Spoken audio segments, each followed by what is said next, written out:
My name's Simon Maxwell. I run a think tank on international development in London called the Overseas Development Institute.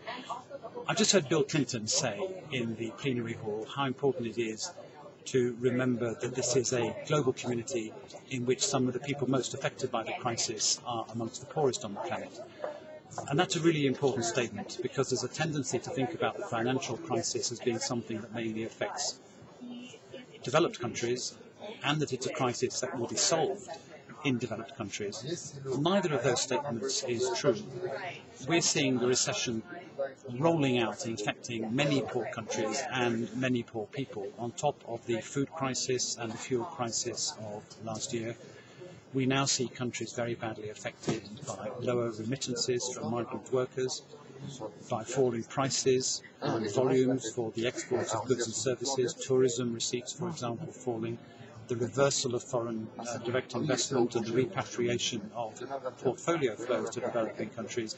These are hitting countries very hard. Kenya, for example, has lost something like 30% of its tourist revenue, 40% of its remittances. And if growth falters in those countries, it will have a very serious long-term effect on the poorest people, and those costs will be irreversible because children who are affected by malnutrition, for example, in the early years, lose their health, their ability to learn, their adult productivity. So what do we have to do? We have to make sure that we tell a story about the recession which puts developing countries fully at the table, and their voice must be fully heard in this exercise. We need to make sure that the protection measures are available to stop this crisis affecting poor people.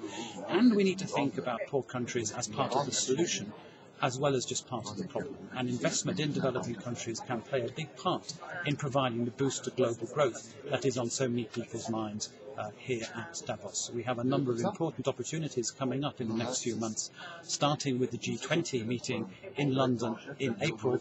The G20 is not a perfect formulation because it leaves out many developing countries, but it's a good start. We need to build on that and make sure that the measures we take to deal with the recession don't just affect us in the north, but really work for all people around the world, and that we have a principled approach to policy making. Let's see that evident from leaders at the G20 meeting in London under British leadership in April.